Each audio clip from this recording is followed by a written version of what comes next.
Trump क्या सोच रहे हैं इस इशू पर, उनके जहन में क्या चल रहा है, वो तो हम सबको पता ही लग जाता है, क्योंकि दिन भर ट्रंप बोलते रहते हैं, बार बार धमकियां देते रहते हैं और उनके इरादे साफ होते रहते हैं। लेकिन अली खामनाई जो सर्वोच्च नेता हैं, जो टॉप डिसीजन मेकर है ईरान के, उनके जहन में इस वक्त क्या है, और आर्मी चीफ ईरान के, जिनको डिसीजन ग्राउंड पर लेना है, वो क्या सोच रहे हैं। मुझे लगा कि ये पहलू भी हमें जानना चाहिए जो मीडिया में जल्दी आता नहीं, और आज इसीलिए अमरीश मिश्रा साहब को मैंने बुलाया, जो वहाँ की मिलिट्री लीडरशिप, वहाँ के टॉप एडिटर्स, वहाँ के आप कह सकते हैं अली खामनाई के जो सलाहकार हैं, उनके डायरेक्ट टच में रहते हैं, और ना सिर्फ ईरान के टच में रहते हैं, इजराइल को भी बहुत भीतर से समझते हैं। और आप ये भी कह सकते हैं कि जो जियो पॉलिटिक्स है, रशिया, चाइना, अमेरिका, इनका क्या रुख होगा, नेटो का क्या रुख होगा, इसको भी समझते हैं और आसानी से समझाते भी हैं।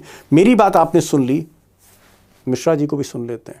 अमरीश भाई, जिस बीच बातचीत हो रही है ईरान में और अमेरिका में, उस बातचीत के बीच, पीस टॉक्स के बीच, ईरान अब तक की सबसे घातक मिसाइल को लॉन्च कर रहा है, Khorramshahr 4, long range, hypersonic, high speed. ये जो मिसाइल लॉन्च की गई है बातचीत के बीचों बीच, इसका मतलब क्या है, इसका मतलब क्या है? इसका मतलब दीपक जी बहुत सीधा है कि ईरान को कोई हल्के में ना ले, और ईरान वो ताकत नहीं है जिसपे जून 2025 में एक तरफा हमला इजराइल और अमेरिका ने कर दिया था। ईरान ये बताना चाहता है कि वो एक नई ताकत है, ये नया ईरान है, उभरती हुई ताकत है, मिडिल ईस्ट की सबसे पावरफुल ताकत है, किसी के पास इस तरीके के हथियार नहीं है। और जो उसको कहीं से भी, देखिए, दुनिया को वो दिखाना चाहते हैं, वो अमेरिका को दिखाना चाहते, नहीं दिखाना चाहते, चलिए वो एक अलग सवाल है। दुनिया को वो ये बताना चाहते हैं कि हमारे पास ये है, हम बातचीत कर रहे हैं, हमारे पास हथियार ये हैं जो अमेरिका तक पहुंच सकते हैं, जो इजराइल का वजूद मिटा सकते हैं। और हमने, देखिए, अंत तक कोशिश की कि हम कुछ शांति समझौता हो जाए, लेकिन हमने पैरेलल तैयारी की कि अगर जंग पे बात आती है तो उसके लिए भी हम पूरी तरह से तैयार हैं और हम जीत की स्थिति में। ये दीपक जी मैसेज, मतलब कहने का मतलब है कि जो खामनाई ने कहा, अली खामनाई ने, कि ये जो बातचीत अमेरिका के साथ है, ये झुककर नहीं होगी, प्रेशर में नहीं होगी। तो ये जो खुर्रम शहर की जो ताकत दिखाई जा रही है, वो बताया जा रहा है कि प्रेशर में हम बातचीत नहीं करेंगे, हमारे पास असला है, हथियार है, लड़ने की क्षमता है, और हम झुक कर कोई शर्त आपकी कबूल नहीं करेंगे, ये कहना चाह रहे हैं वो। नहीं, बिल्कुल। और ये भी वो कहना चाह रहे हैं कि हम अमेरिका को जितना सीरियसली दुनिया लेती, हम उतना सीरियसली नहीं लेते। ठीक है, अमेरिका बहुत बड़ी ताकत है, हमको घेरे हुए है अभी, लेकिन हमारी एक्टिविटीज जो है नॉर्मल चल रही है। हम जो अपने वेपन्स हमको टेस्ट करने हैं, हम कर रहे हैं। हमें जो नेवल एक्सरसाइजेज हैं वो जस की तस चल रही हैं। आज ही देखिए, कल भी उन्होंने जो सरफेस, सी के सरफेस को स्किम करती हुई मिसाइल्स थी, उनको टेस्ट किया था। आज भी फज्र 2 की बात हुई है, जो सीधे इब्राहिम लिंकन को टारगेट करेंगी। 40 नए गन बोट्स आज ही ईरान ने लॉन्च किए हैं। वो एक्सरसाइजेज भी छोटी मोटी रोज कर रहा है। तो कहने का मेरा मतलब यह है कि वो ये भी दिखाना चाहता है कि हमारे लिए, तुम्हारे लिए होगी अमेरिका बड़ी चीज, हमारे लिए एक नॉर्मल चीज है। हम लोग इसी तरीके से रहते हैं, इसी तरह से रहते आएंगे। हमारे प्रिंसिपल्स हैं, हमारी पोजीशंस है। अमेरिका को आना है, बात करे, हम भी तैयार हैं, लेकिन ये ना कोई समझे कि हम मजबूरी में कोई वार्तालाप कर रहे हैं। जी, मतलब हम झुक कर कोई शर्त कबूल नहीं करेंगे। एक चीज मैं यहाँ जानना चाह रहा था, आज ईरान के विदेश मंत्री अब्बास अराक्ची, जो कल बातचीत अमेरिका से कर रहे थे ओमान में, मस्कट में, मुझे लगता है कि वो मस्कट से तेहरान आए और तेहरान से आज वो दोहा पहुंचे हैं, अल जजीरा जो चैनल है उसके फंक्शन में, कतर में।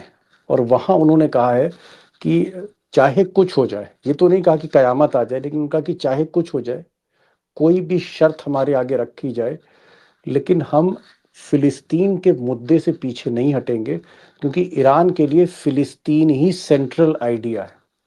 तो अगर हमास की बात होगी, या हिजबुल्ला की बात होगी, या हूती की बात होगी, या इन ग्रुप्स की बात होगी, तो हम इन ग्रुप से नाता नहीं तोड़ सकते हैं।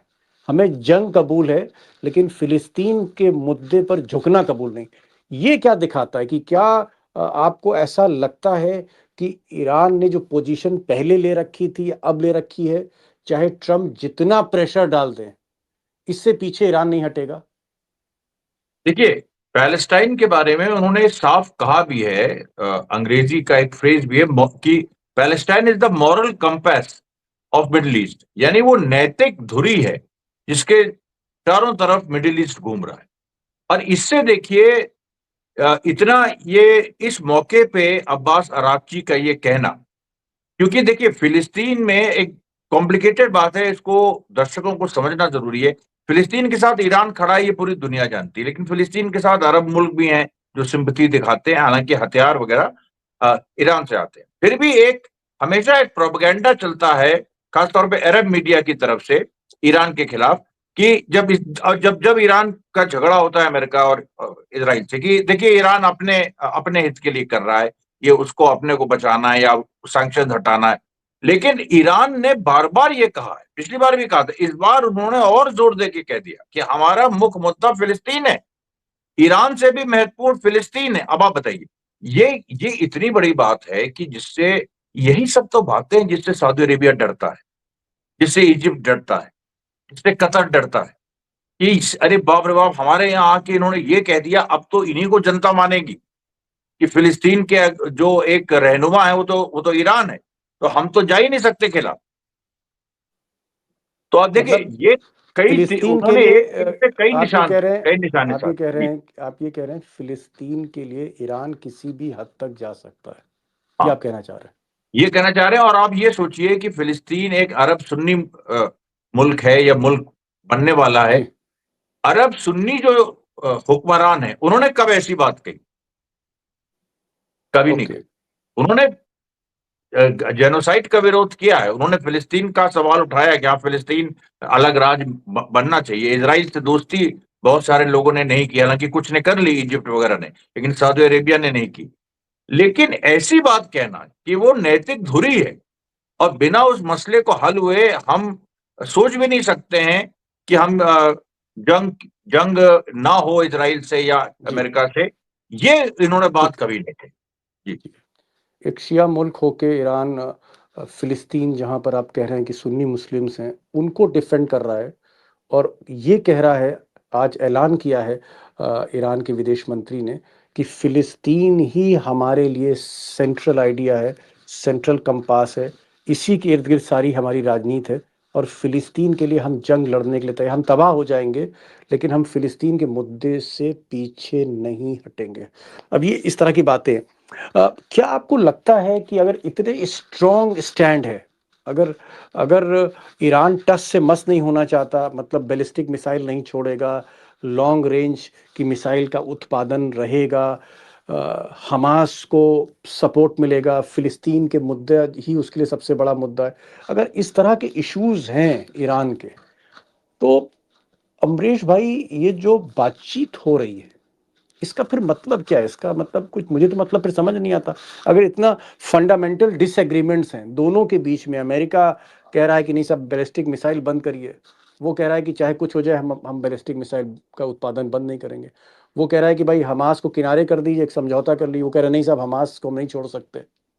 ये अगर दोनों तरफ से इतने ज्यादा स्ट्रॉन्ग मतलब डिसएग्रीमेंट्स हैं, मतभेद हैं इतने गहरे, तो ये बातचीत का मतलब निष्कर्ष क्या हो सकता है? देखिए, इसमें दीपक जी क्या है कि दोनों पक्ष जानते हैं कि मसला हल होगा जंग से, ये दोनों पक्ष जानते हैं अंदर ही अंदर। लेकिन क्या है कि दुनिया को अपने मुद्दे समझाना, ये देखिए एक सतत प्रक्रिया है, ये कोई एक दिन का काम नहीं है। अमेरिका भी को भी समझाना पड़ता है, बार बार रोज ही कहना पड़ता है कि हम क्यों ये कर रहे हैं, इजराइल को भी कहना पड़ता है और ईरान को भी कहना पड़ता है। तो ईरान देखिए, ये जो बातचीत है ये केवल ये है कि दोनों पक्ष ये जताना चाह रहे हैं कि हमने कोई कसर नहीं छोड़ी शांति के लिए। ओके। ओके। अल्टीमेटली हमें जंग में जाना है, क्योंकि ये मुद्दे, जैसा कि आपने कहा, ये रिजॉल्व नहीं हो सकते। इसके लिए एक किसी को झुकना होगा और ईरान झुकने को तैयार नहीं है, अमेरिका इजराइल झुकने को तैयार नहीं। ये देखिए पूरी स्थिति। चलिए, मतलब आपको बहुत उम्मीद नहीं अमरीश जी को। एक आखिरी सवाल, ट्रम्प ने आज फिर कहा कि भाई हमारा जो नेवल फ्लीट है, हमारे जो जंगी जहाज़ हैं वो आगे बढ़ रहे हैं। हमारी घेराबंदी ईरान की जारी रहेगी। हम एक भी फाइटर जेट्स जो हमने वहाँ तैनात किए हैं, 500 फाइटर जेट्स ईरान के चारों तरफ, जॉर्डन में, साइप्रस में, यूरोप के कुछ बेसेस में, हम इन फाइटर जेट्स को भी विथड्रॉ नहीं करेंगे। यानी हम एक कदम पीछे नहीं आएंगे, हमारी नाकेबंदी रहेगी। लेकिन मैं देख रहा हूँ धमकी तो दे रहे हैं ट्रम्प बार बार कि मैं ऐसा कर दूंगा, वैसा कर दूंगा, तबाह कर दूंगा, नक्शे से मिटा दूंगा, लेकिन हमला नहीं हो रहा। हमला करने से पीछे क्यों हट जा रहे हैं ट्रम्प? मैं ये साइकोलॉजी को समझना चाह रहा हूं आपसे। हमला क्यों नहीं देखिए, करते भाई? हमला अगर इतनी बार बार धमकी दे रहे हैं, कान सुनते सुनते पक गए मेरे। हमारे भी पक गए हैं, लेकिन सवाल यहां पर यह है कि उनको पता है, उनकी जो इंटेलिजेंस है वो उनसे कह रही है कि ईरान पे अभी हमले का वक्त सही नहीं है, अभी आपको और एसेस करना चाहिए, अभी और एसेट्स जुटाइए। अब आप सोचिए, इतने एसेट्स अमेरिका वहां पर ऑलरेडी डाल चुका है, अभी और एसेट्स चाहिए। नहीं, अभी अमेरिका के पास 11 एयरक्राफ्ट कैरियर हैं, 2 वहीं पर हैं। अब क्या पूरी दुनिया से वो मंगा के वहीं रखेगा? तो फिर अमेरिका जो एक विश्व शक्ति है, इसकी पूरी बात ही खत्म हो जाएगी। तुम्हें ईरान जैसे देश को तुम के लिए तुमने अपने सारे हथियार लगा दिए, ये भी नहीं हो सकता है।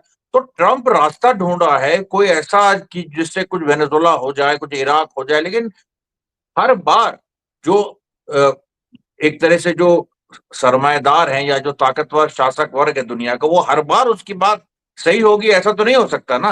कभी तो मामला पलटेगा, और अभी वो पलट गया। अमरीश जी, क्या आपको लगता है कि ये जो असेसमेंट की आप बात कर रहे हैं कि ट्रंप असेस कर रहे हैं, अभी भी असेस कर रहे हैं, क्या आपको ऐसा लगता है कि ट्रंप को ऐसा आभास होता है, एहसास होता है कि अगर वो हमला करेंगे, एयर स्ट्राइक करेंगे, तो ईरान जो रिटेलिएट किया करेगा, जो जवाबी कार्रवाई करेगा, उसमें बहुत ज्यादा नुकसान इसराइल को हो जाएगा, और ये यही घबराहट है उनकी? देखिए दीपक जी, बहुत ज्यादा नुकसान किया, इसराइल का वजूद खत्म हो जाएगा। अब आप सोचिए, वेस्टर्न सरकारों का इतना बड़ा प्रोजेक्ट, इसराइल एक नया देश उन्होंने बनाया 1948 में, और उसको एकदम अरबों के बीच बना दिया, सारी अंतर्राष्ट्रीय मान्यताओं को खारिज करते हुए। वो इनका इतना बड़ा प्रोजेक्ट खत्म हो जाएगा। क्योंकि देखिए, जो घातक मिसाइल ईरान के पास हैं, खुर्रमशेर 4 का नाम आता है, और भी हैं, तो वो मिसाइल्स 3 या 4 बहुत है पूरे ये पूरे इसराइल के डैमेज करने के लिए। डैमेज करने की। और पहले जून में ऑलरेडी ये दिखा चुका है, उससे जो छोटी मिसाइल्स थी, जिन्हें खुर्रमशेर से थोड़ी कम थी, हाइपरसोनिक से थोड़ी कम सुपरसोनिक थी, उनसे ईरान दिखा चुका है कितना डैमेज हो सकता है। तो फिर हाइपरसोनिक से क्या होगा? और दूसरी बात, इससे इजराइल का ही केवल सवाल नहीं है, अमेरिका का भी सवाल है। अमेरिकन जो बेसेस हैं सऊदी अरेबिया में, ये और पूरे मिडिल ईस्ट में, जिससे अमेरिका रक्षा चाइना को डराता है, उन बेसिस पे हमला हो गया तो क्या होगा? फिर इब्राहिम लिंकन जो जहाज है, जो अमेरिका की शान है, वो अगर डूब गया तो क्या होगा? दुनिया ने कभी देखा ही नहीं है इस तरह की चीजें, कि अमेरिका की इतनी बुरी तरीके से मट्टी पलीत हुई। तो ये देखिए, बहुत सारे ऐसी चीजें हैं जो अमेरिका कैलकुलेट नहीं कर पा रहा है। और ये हिस्टोरिक मोमेंट है दीपक, ये बार बार नहीं आता है जब एक सुपर समझ गया। पावर ऐसे फंस जाती है। बड़ी बात अमरीश जी ने आज कही। उनका कि ये जो बातचीत हो रही है, शांति वार्ता, सो कॉल्ड पीस टॉक, इसके कोई माने नहीं है, इसके कोई मतलब नहीं है, क्योंकि दोनों तरफ से बड़ा स्ट्रॉन्ग डिसएग्रीमेंट है। कई ऐसे मुद्दे हैं जहां पर गहरे मतभेद हैं अमेरिका और ईरान के बीच में, उसमें समझौते की गुंजाइश ही नहीं है। इसलिए ये जो बातचीत हो रही है, सिर्फ टाइम बाय कर रहे हैं ट्रंप। वो चाहते हैं कि हम थोड़ा सा ईरान को थोड़ा और असेस करें, उसकी और था लें कि उसके पास कैसी कैसी मिसाइलें हैं, और अगर हम स्ट्राइक करते हैं, अगर अमेरिका स्ट्राइक करता है, ईरान रिटेलिएट करता है, पलटवार करता है, तो इससे इजराइल का कितना डैमेज होगा। या जो जॉर्डन है, जहां पर इस वक्त सबसे ज़्यादा फाइटर जेट्स अमेरिका के हैं, वहां पर कितना डैमेज होगा। और क्या ऐसा तो नहीं है कि ईरान अमेरिका के जो शहर हैं, न्यूयॉर्क, वॉशिंगटन, जो उसकी मिसाइल के जद में, कहीं इतनी तो ऐसी हिमाकत ईरान तो नहीं कर देता कि अमेरिका पर ही अटैक कर दे। ऐसी बहुत सी सिचुएशंस हैं जिसको वो असेस कर रहे हैं। और मुझे ऐसा लगता है कि ये जो पीस टॉक्स का जिसको जिसको नाम दिया गया है, उसके बहुत मतलब नहीं है। अल्टीमेटली ये जो फैसला है, फिलिस्तीन का जो फैसला है, जिसमें ईरान ने एक बहुत स्ट्रांग पोजीशन ली है, इसका हल अमरीश जी का मानना है कि जंग से ही फैसला होगा। और ये जंग आज नहीं, कल नहीं, किसी ना किसी दिन ये जंग तय है। पिछले साल भी हमने 2025 जून में भी देखा 12 दिन की जंग हुई थी, फिर अचानक रुकी और जंग जैसे माहौल एक बार फिर से शुरू हो गए हैं। क्या होगा आगे ये तो हम नहीं कह सकते। हालांकि मैं तो हर बार हर प्रोग्राम के हर एपिसोड में यही कहता हूं कि कोई हल मसला निकलना चाहिए। जंग जो है वो जो है इसका इस पूरे मसाइल का प्रॉब्लम का सॉल्यूशन ना बने तो बेहतर होगा, क्योंकि जंग होगी तो जान माल का नुकसान बड़े पैमाने पर होगा और आंच भारत पे भी रहेगी। बहुत बहुत शुक्रिया अमरीश भाई, बहुत बहुत शुक्रिया, आप आए, खुलकर बात करी और जिस तरह से आप खुलकर बोलते हैं, बहुत कम लोग हैं, एक्सपर्ट्स हैं जो इतने दिल की बात को और इतनी आसानी से सबके सामने रखते हैं। Thank you so much for joining this programme. Thank you so much sir. Thank you.